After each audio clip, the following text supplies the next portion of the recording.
Good morning, each one of you.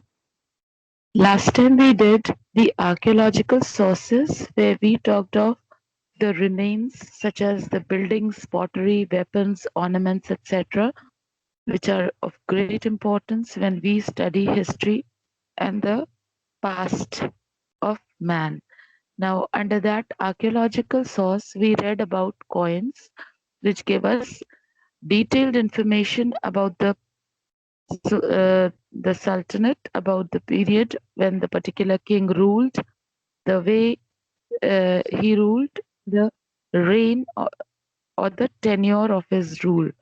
Okay, it gives us ample information. It gives us the trade and commerce patterns, the coins which were found in other countries showed that there was trade relations with India, and the coins of other countries when they were found in India, it showed that it was the proper give and take going on in the field of trade and commerce.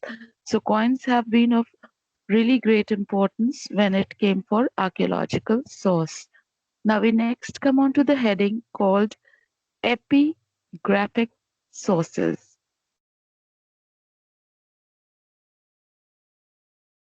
Now inscriptions are of greater use for the pre-Mughal than for the Mughal period. The reigns of the Bengal Sultans, Shamsuddin Firuz, Alauddin Firoz, and the Nizam Shahi king Burhan have been established by studying inscriptions alone. The Bengal Sultanate, especially from the 14th to 16th century, has been understood solely on the basis of epigraphic sources. In many instances, the full titles of kings and queens and the history of minor dynasties have been revealed by studying inscriptions. The inscriptions that reveal India's medieval history throw light on the political aspects as well as the social life. So they are telling you not just the popular kings who ruled the Mughal era or who were there as the prominent kings, but there were also subsidiary small kingdoms which grew up, and we have ample information through epigraphic, that means through the inscriptions left by them. Now, the kings of Bengal, especially the sultans there, the names are given Shamsuddin Firoz, Alauddin Firoz, and the Nizam Shahi kings.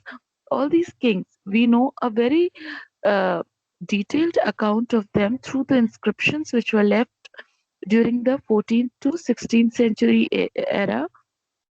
And on the basis of that, we get a detailed information about the kings and the queens who occupied these minor dynasties. Okay, so the inscriptions, which are also known as epigraphic sources, are a great help when we study the medieval history. Now we come on to contact with foreigners. During 700 to 1750 AD, a number of people such as the Arabs, the Turks, the Mongols, the Chinese, and the Europeans came to the subcontinent, being attracted by its wealth. Among such political groups were the early Muslim invaders like Mahmud of Ghazni and Muhammad Ghori.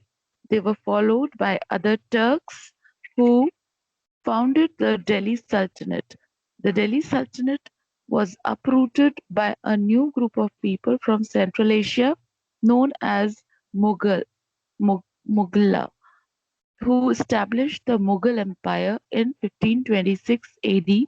Besides these foreign groups, some regional groups such as Sikhs, Marathas, Ahoms, Jats, and Kayasthas also emerged during this period, which were politically important in the later medieval period. So now they're telling you that the foreign invaders have been another sources. They had been regularly visiting India before the coming of the uh, Delhi Sultanate or the Mughals. So these were the people such as the Turks, the Arabs, the Afghans, the Mongols, the Chinese, the Europeans. They came to India attracted by its wealth. Okay. Then there were invasions from these Muslim invaders. known as Mahmud of Ghazni and Muhammad Ghori. And later on in 1526, it was the Mughals who first stepped into the Indian subcontinent under the leadership of Babur. If you remember 1526, Babur, who was the founder of the Mughal dynasty, had visited India and he established gradually his kingdom in India. Then we talk of the religious traditions. Now, religion played a predominant role in the medieval Indian society. In this period, major developments in religious traditions and important changes took place in Hinduism. Building temples became an important activity among the Hindu rulers. The rulers also patronized learned Brahmins and granted them tax-free land. Thus many Brahmins became wealthy and powerful. They used their power to make the caste rules and religious norms very rigid. As a challenge to this, Brahmana king grouping, a major development took place in the form of the emergence of the idea of bhakti. The bhakti movement attracted people from all sections of society. So now they're telling you, with the onset of the revival in religious forms, the Hinduism, where the kings patronized the Hindus temples, the building of Hindu temples, led to the Brahmins gaining power. Those of you who have opened your mic, you are disturbing the class.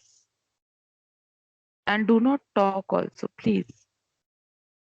So there were Brahmins who were patronized by these Hindu rulers, and gradually these Brahmins, these priests, they became very wealthy and powerful. And since the building of temples was in full swing, most of the Hindu rulers were patronizing Hindu art and building of temples. They granted free lands to the building of temples, and the medieval period saw immense growth of building of temples during this time. And because of this, the Brahmins were turning very rigid. They were turning, all in all powerful. So there was a great decline in the ideas of Hinduism, and this led to the emergence of a new idea called bhakti. Now, bhakti movement was that where section of people from the society, not just the Brahmins or the learned, but it was open for all. That means even the lower caste people could join the bhakti movement. Whereas in the earlier religious beliefs, it was Brahmins who were turning very powerful, and gradually they were grabbing the religious policies and were making it more and more rigid. But coming of the Bhakti movement led to the availability of knowledge of God to even a common man. Okay, this was also the period when a new religion called Islam appeared in India. Now, as the Mughals were setting in their foot in the Indian subcontinent, with them came a new religion called Islam. Now, the merchants and the migrants, that means the merchants who came for trade and commerce, and the migrants, that means those who came from distant land and settled here in India, they first brought with them the teachings of Holy Quran to India. So it was them, the merchants and the migrants, who brought the teachings of Islam with the holy book Quran to India. With the rule of the Delhi Sultans, Islam became popular in India. Now, as the Delhi Sultans settled here and started ruling here, the Islam gained popularity and it became very popular in India. Then there was another tradition that came from West Asia, and that was the Sufi tradition. The Bhakti and the Sufi saints preached the equality of all mankind. They spread universal brotherhood. So now, when Hinduism deteriorated means it became rigid and very intense. It gave way to a movement called Bhakti movement. In the same way, when Islam deteriorated, that means when the followers blindly started following Islam, there came another tradition called Sufism.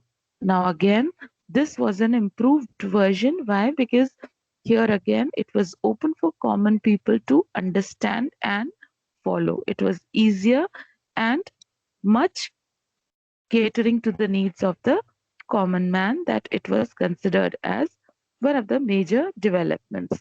Now, with this, we come to an end of the chapter. We will quickly now come on to the question answers. I'll give